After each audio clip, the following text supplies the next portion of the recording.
J'imagine que vous connaissez tous Elon Musk. Pas personnellement, pas encore. Vous connaissez tous Elon Musk, ou si vous ne le connaissez pas, je vais vous le présenter rapidement. Il est plus riche que, je crois que c'était aux dernières infos, 52 pays réunis, 52 pays les plus pauvres. Il est le premier à avoir une fortune qui avoisine les 500...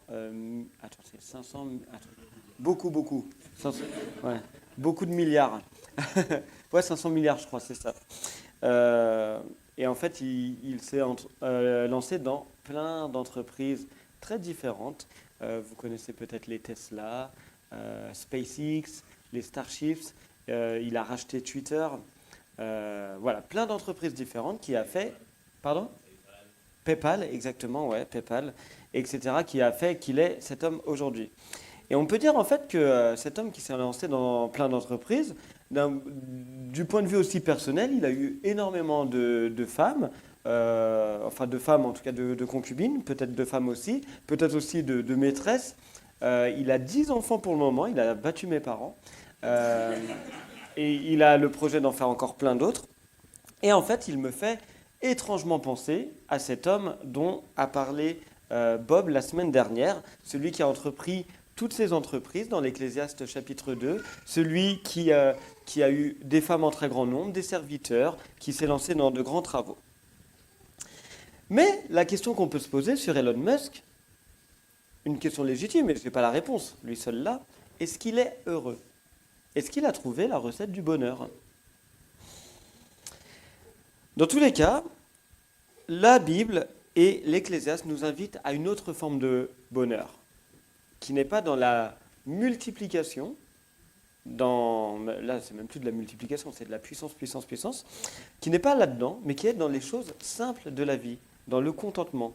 Autrement dit, le bonheur d'être rassemblé, le bonheur tout à l'heure de partager un petit repas ensemble, le bonheur d'avoir quelqu'un avec qui vivre, d'avoir des enfants, de manger, d'être sous le soleil.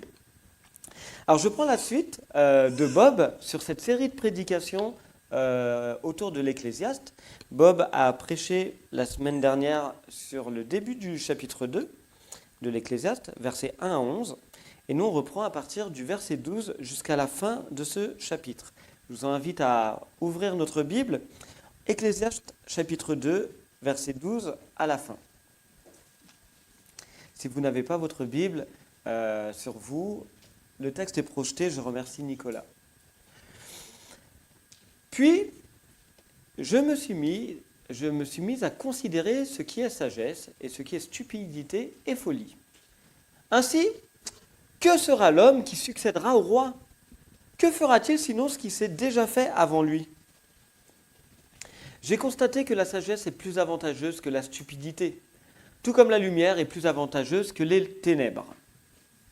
Le sage a des yeux pour voir, alors que l'insensé marche dans les ténèbres. Cependant, j'ai aussi constaté qu'un même sort attend l'un et l'autre. Alors je me suis dit en moi-même, puisque mon sort va être le même que celui de l'insensé, quel avantage me procure alors toute ma sagesse? Et j'ai conclu en moi-même que cela aussi était dérisoire. Car on ne se souviendra pas longtemps du sage, pas plus que de l'insensé. Et dans les temps à venir, tous deux tomberont dans l'oubli, car le sage mourra aussi bien que l'insensé. Alors, je me suis mise à haïr la vie, car tout ce qui se fait sous le soleil m'est apparu détestable, parce que tout est dérisoire, autant courir après le vent. J'ai fini par prendre en dégoût tous les travaux que j'avais accomplis sous le soleil, et pour lesquels je m'étais donné tant de peine, parce que je devrais tout laisser à mon successeur. Et qui peut savoir si mon successeur sera sage ou sot? Pourtant, c'est lui qui disposera de tout ce que j'ai acquis sous le soleil, par mon labeur et par ma sagesse. Cela aussi est dérisoire. Aussi, j'en suis arrivé au désespoir, en pensant à tout le travail pour lequel je me suis donné tant de peine sous le soleil. En effet, on accomplit son labeur avec sagesse, compétence et adresse, et c'est à quelqu'un qui n'a jamais participé à ce travail, qu'on laisse tout ce qu'on en a retiré. Cela aussi est dérisoire, et c'est un grand mal. Car que restera-t-il à l'homme de tout son labeur et de toutes ses préoccupations pour lesquelles il s'est donné tant de peine sous le soleil? En effet, toutes ces journées ne sont que tourments, et ses occupations ne lui apportent que des souffrances. Même la nuit, il ne trouve pas de repos. Cela aussi est dérisoire. Il n'y a donc rien de mieux à faire pour l'homme que de manger, de boire et de jouir du bonheur au milieu de son labeur.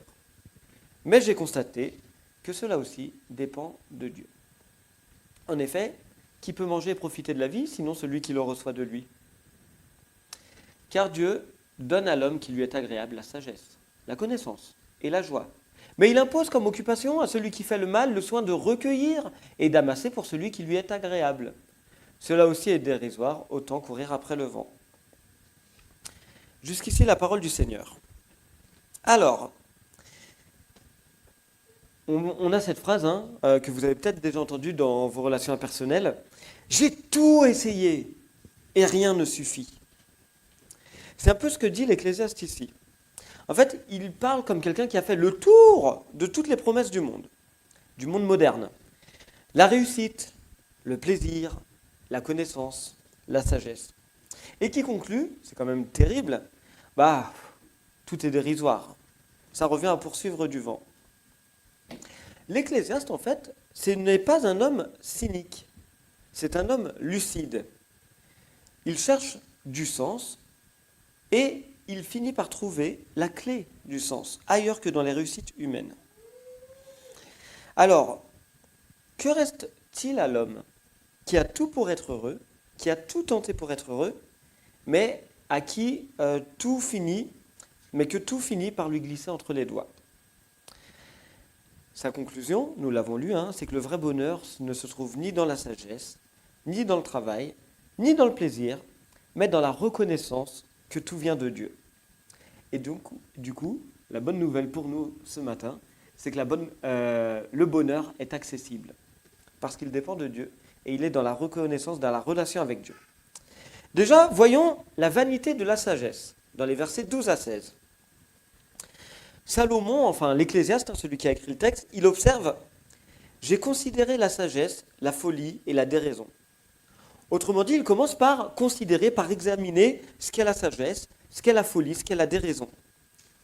Et même si le même sort atteint le sage et le sot, il dit, réjouissons-nous d'ailleurs, que la sagesse, ça vaut quand même mieux que la folie. Parce que la lumière, ça vaut mieux que les ténèbres. Même si, dans un chapitre suivant, vous verrez à la fin, dans Ecclésiaste 12, à la toute fin, le Qoéleth, l'Ecclésiaste, il dit la sagesse, ça fait énormément souffrir. Mais mieux vaut être sage que sot. Tout de suite après, il dit, quand même, j'ai constaté qu'un même sort, au verset 15, j'ai constaté, je crois, le verset 15, un même sort attend l'un et l'autre. Même les personnes les plus brillantes finissent dans la tombe. Et j'ai pas trop eu le temps de développer la distinction entre sagesse et intelligence. Là, je vous renvoie à vous-même. Einstein, il était particulièrement intelligent, pas sûr qu'il était particulièrement sage. Elon Musk, il est très intelligent, honnêtement. Je ne sais pas s'il est sage. Le sage mourra aussi bien que l'insensé. Autrement dit, la sagesse a de la valeur, mais elle ne sauve pas. Nous vivons, nous, l'Église du CEP, les Français, dans une société qui idolâtre la connaissance, les diplômes, l'expertise, les opinions. Mais l'Ecclésiaste vient nous rappeler que la sagesse, ce n'est pas un bouclier contre la mort. Apprendre sans Dieu, là c'est une image que j'ai trouvée belle, apprendre sans Dieu, c'est comme allumer une lampe dans une pièce sans issue. On y voit mieux, c'est vrai, mais on reste enfermé. Donc si vous allumez une bougie dans une pièce où il n'y a pas de sortie, c'est chouette, vous n'irez pas loin. C'est ça, apprendre sans Dieu. Donc premier élément, vanité de la sagesse. La sagesse est bonne, mais elle n'est pas utile contre la mort. Et elle n'est pas utile pour le bonheur. Deuxième chose, vanité du travail. Alors là, je parle à tous les carriéristes, tous ceux qui aiment se tuer à la tâche, et j'en fais un peu partie, j'aime beaucoup le travail. Je ne pourrais pas être maman au foyer, moi, ou papa au foyer. Voilà. Mais vanité du travail dans les versets 17 à 23. Et là, formule choc. Je pense que de tous les versets dans l'Ecclésiaste, c'est un de ceux qui me choque le plus. Donc il nous explique tout ce qu'il a fait, et d'un coup il dit « Alors j'ai haï la vie ». Il n'aime plus la vie. Vous vous rendez compte, la personne qui a tout fait, qui a tout vécu, n'aime pas la vie. C'est une phrase forte. Pourquoi est-ce qu'il a haï la vie? Parce que le travail, même bien fait, il lui glisse entre les mains. Verset 18, « J'ai pris en dégoût tout le labeur dont je devrais laisser le fruit à mon successeur. » L'Ecclésiaste, c'est une personne qui, nous dit-il, a bâti, a organisé, a amassé. En fait, il va devoir tout laisser au moment de sa mort. Et peut-être que ce qu'il va laisser, c'est un fils insensé. Vous savez qui est le fils de Salomon? Il s'appelle Roboam, celui qui a été roi après lui. Eh bien, qu'est-ce qu'a fait Roboam? Il a divisé le royaume. C'est-à-dire que David s'est tué à la tâche pour faire les guerres, pour un petit peu unir le royaume. Salomon, ensuite, il a vécu sa sagesse, enfin, il était sage et le royaume était en paix, uni sous un seul roi, un seul commandement. Roboam, dans les premiers mois de son règne, en fait, dans les premiers jours, le royaume se divise en deux. Tout le fruit de son grand-père David, tout le fruit de son papa Salomon, Roboam, en quelques jours, l'a détruit. Résultat, pour l'Ecclésiaste, au verset 23, tous les jours ne sont que tourments, et même la nuit, son cœur ne se repose pas. En gros, ce qu'il nous décrit ici, l'Ecclésiaste, c'est le burn-out. Il est en burn-out. Il parle d'une fatigue intérieure de celui qui travaille beaucoup, mais en fait qui ne sait même plus pourquoi. À quoi bon en fait? À quoi bon accumuler autant si on ne peut même pas vraiment en profiter? Et là, pour nous, ça peut nous interpeller. Quand notre travail devient notre seule valeur, il finit par nous vider. Et je fais une petite parenthèse. Même à l'Église, quand notre travail devient notre valeur, on s'en trouve vidé. Le ministère à l'Église, c'est un service pour Dieu et pour les autres. Ce n'est pas une fin en soi. Par ailleurs, quand notre identité dépend des résultats, eh bien on vit dans l'angoisse du lendemain. Notre travail doit devenir une offrande, un service. Et ça lui fera prendre un sens nouveau. Le problème, ce n'est pas le travail, c'est le travail sans Dieu. Heureusement, le bonheur est accessible, je vous le disais en introduction, avec les versets 24 à 26. Et c'est un tournant dans le passage. C'est la première fois qu'on a une vraie bonne nouvelle dans ce livre. Là, c'est la 4e prédication sur l'Ecclésiaste. Normalement, ce n'est pas un livre qui vous fait sortir de cette salle et vous remplir un verre de rouge pour oublier vos problèmes, parce que c'est un livre qui est plein d'espoir. Mais c'est un espoir, une espérance, un espoir différent de celui du monde. Ce n'est pas un livre qui va nous promettre la prospérité matérielle, ce n'est pas un livre qui va nous promettre le bonheur au sens où on l'entend, une femme, des enfants, un chien, une grande maison, pas du tout. Voici ce qu'il nous propose. Verset 24. « Il n'y a rien de bon pour l'homme, sinon de manger, de boire, de profiter de son travail. Et j'ai constaté que cela vient de la main de Dieu. » Et ça, c'est très beau. Le bonheur ici-bas, pour nous, alors nous, c'est en plus différent parce qu'on a Dieu, mais pour l'homme, quoi, le bonheur ici-bas, c'est de manger, c'est de boire. Tout le monde ne peut même pas. C'est de manger, de boire, de profiter du travail. C'est pas mauvais le travail. On peut profiter. C'est pas une fin en soi. Et ça fait du bien de l'entendre. L'Ecclésiaste ne dit pas profitons parce que demain nous allons mourir. Ça, c'est un slogan des désespérés.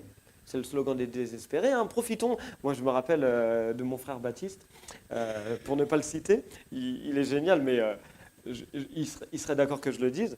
Baptiste, je pense que c'est un peu changé maintenant parce qu'il est marié et que sa femme est hop. Mais Baptiste, il avait un sou, une paye, il dépensait tout parce que il mettait rien de côté et comme ça, s'il avait des amendes ou quoi, il payait pas parce que Baptiste est un petit voyou en termes d'amendes, enfin voilà. Et donc il dépensait tout pour Bah parce que voilà, hein, il l'emportera pas au paradis, quoi. Et donc on profite, on profite. Il était par ailleurs très généreux. Je vais vous raconter une petite anecdote, petite parenthèse sur mon frère Baptiste, qui est déjà venu, que vous connaissez pour certains. Euh, une fois, il nous a dit, je vais vous payer un barbecue et tout et tout. Alors nous, on lui dit merci, etc. Et même pendant le barbecue, il est allé à l'épicier du coin acheter des chamallows à 50 centimes pièce, c'est vous dire. Voilà. Sauf qu'en fait, l'argent, c'était pas le sien, c'était celui de mon frère Bastien. Qui lui avait pris. Et Bastien, il le savait. Alors Bastien, il faisait l'innocent. Oh, merci Baptiste, vraiment, c'était bon, merci beaucoup. Et puis après, il l'a un peu confronté, quoi. Bref, tout ça pour dire que Baptiste, c'est profitons de la vie, profitons de notre argent, même celui qui n'est pas le nôtre, avant qu'on nous demande des comptes. L'Ecclésiaste, c'est pas ça. C'est profitons, oui, profitons parce que Dieu donne. L'Ecclésiaste, c'est pas l'ascétisme, c'est pas être ascète, c'est pas bon, je mange pas trop, bon, je bois pas trop, bon, l'argent, je le mets de côté, puis on verra bien. C'est pas ça, l'Ecclésiaste. C'est profitons parce que Dieu donne. C'est pas profitons parce que nous n'aurons plus.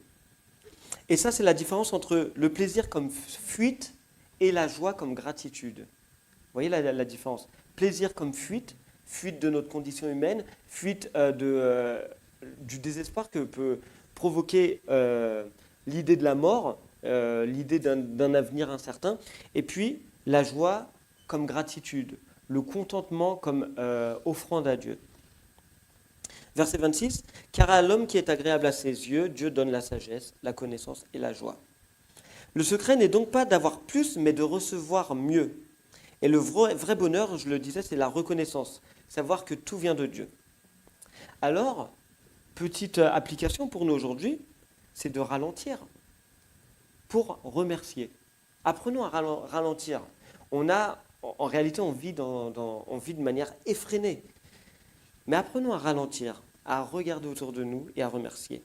Non pas tellement pour ce que nous possédons, mais pour ce que Dieu nous confie. Et une autre application, c'est de prendre plaisir à un repas, à un sourire, à un chant. Est-ce que vous avez pris plaisir dans les chants que Mike nous a proposés? Voilà le bonheur. À un travail bien fait. Non pas parce que c'est tout ce que nous avons, mais c'est parce que c'est un don. Dieu nous a fait un don ce matin de nous rassembler. Apprenons à être reconnaissants pour ça. Il me reste une dernière partie et je quitte un peu ce chapitre de l'Ecclésiaste pour ouvrir. L'Ecclésiaste, vous vous rappelez, lors de ma prédication sur la fin du chapitre 1, parce que moi je suis toujours après Bob, j'avais dit que l'Ecclésiaste, c'était un peu la misère de l'homme sans Dieu. Je citais là Blaise Pascal. Et je vous avais dit, l'Ecclésiaste regarde la vie sous le soleil, c'est-à-dire sans la perspective de l'éternité. Mais nous sommes chrétiens, c'est-à-dire qu'à ce bonheur simple se superpose un bonheur énorme, celui de la croix. Nous vivons à la lumière de Christ et nous savons que nous pouvons relire ce texte que nous venons de lire à la lumière de Jésus-Christ. Le sage qui meurt, on a lu dans Ecclésiaste chapitre 2, qu'il y a le sage qui va mourir et le sot qui va mourir ensemble. Mais le sage qui meurt, ultimement, c'est Jésus lui-même, la véritable sagesse, qui est venu pour partager notre vanité et pour nous offrir sa joie. Est-ce que quelqu'un pourrait prendre Jean chapitre 15, verset 11? Là, j'ai besoin de vous, collaboratifs. Jean chapitre 15, verset 11. Qui peut nous le prendre? Oui? Je vous ai parlé ainsi afin que ma joie soit en vous et que votre joie soit complète. Voilà, il est venu partager notre vanité et il nous offre sa joie. Jésus nous offre sa joie dans sa mort. Le sage qui meurt, le sot qui meurt, le sot c'est nous quoi, le sage c'est Jésus, et en fait, il ne reste pas mort quoi. Deuxième chose, le travail vidé de son sens. En Jésus, il trouve son plein accomplissement. Est-ce que quelqu'un peut lire Jean chapitre 5, verset 17? Jean chapitre 5, verset 17. En Christ, le travail trouve son plein accomplissement. Mais Jésus leur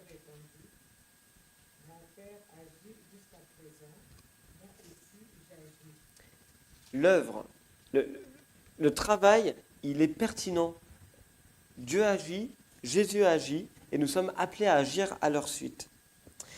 Et dernière chose, la mort qui venait rendre tout absurde pour l'Ecclésiaste, la mort a été vaincue à la croix. 1 Corinthiens chapitre 15 verset 58, est-ce que quelqu'un peut le prendre? 1 Corinthiens chapitre 15 verset 58.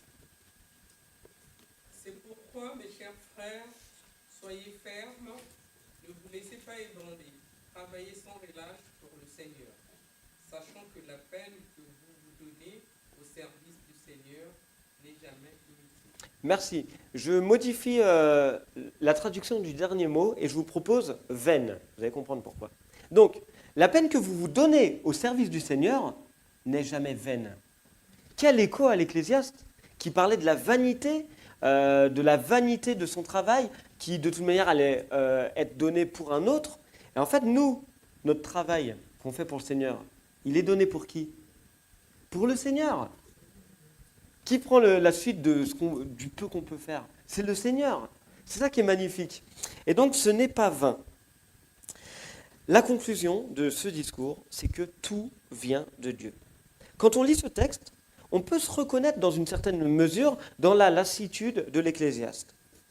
Mais la solution, ce n'est pas de tout mépriser, ce n'est pas de fuir, c'est de revenir à Dieu, celui qui donne toutes choses. Verset 26, « Car à l'homme qui lui est agréable, Dieu donne la sagesse, la science, la connaissance et la joie. » Tout vient de Dieu, et en fait, tout vient de Dieu, c'est ce qui donne sens à tout. Alors, quelques applications concrètes pour nous aujourd'hui. Premièrement, j'en ai 3. Premièrement, ne pas courir après le vent. Le bonheur ne s'achète pas, ne s'accumule pas, ne s'attrape pas, quoi. Le bonheur se reçoit. Alors, laissons tomber la quête du plus pour découvrir la gratitude du déjà. C'est beau ça, Je vous la refais. Laissons tomber la quête du plus, je veux plus, je veux plus, je veux accumuler, pour redécouvrir la gratitude du déjà. Première application, ne pas courir après le vent. Deuxième application, qui est liée, rendre grâce pour les petites joies. Ce soir, c'est un petit exercice que je nous propose, avant de dormir, est-ce qu'on pourrait, pas ensemble, on ne va pas se faire un visio, mais chacun individuellement, dans notre prière, citer 3 choses simples pour lesquelles on a envie de dire merci au Seigneur. C'est ça le début de la vraie sagesse. C'est merci Seigneur pour 3 petites choses simples. Donc deuxième chose, rendre grâce pour les petites joies. Et troisième application pour nous, c'est travailler avec Dieu, mais pas sans Dieu. Notre travail n'est pas vain lorsqu'il est offert à Dieu. Même ce qui nous semble insignifiant devient semence d'éternité. Et je parle du travail au sens large. Celui qui consiste à faire le ménage, comme celui qui consiste à le ménage chez soi, pour soi, comme celui qui consiste à aller travailler pour un patron, comme celui dans l'église. Je parle de l'œuvre, de notre labeur ici-bas. Il prend sens lorsqu'on le fait pour le Seigneur. Et donc, travaillons avec le Seigneur. Alors, je vous propose une petite application pratique, tout de suite, en live. J'ai le temps, Mike, 5 minutes? Oui? Merci. Je prends 5 minutes, on va faire ce qu'on appelle la prière popcorn. Est-ce que vous savez ce que c'est la prière popcorn? C'est qu'en fait, on ne se concerte pas, on prie les uns après les autres comme d'habitude, sauf qu'on dit juste « Merci Seigneur pour une petite phrase ». Ok? On va remercier Dieu de manière très simple pour des petites choses. Donc, par exemple, Améline va dire « Merci Seigneur pour, pour le beau temps ». Jonas, il pourrait dire « Merci Seigneur pour les anciens ». Par exemple. Enfin voilà, chacun son libre, quelque chose de court, là c'est une prière popcorn, c'est que ça pop, et le but c'est pas de... Mais c'est simplement pour qu'on puisse se rendre compte des petites choses qui font notre plaisir et notre joie. Ça vous va comme exercice pratique? On y va, prière popcorn? Le premier commence et puis ensuite on fait les uns... Enfin,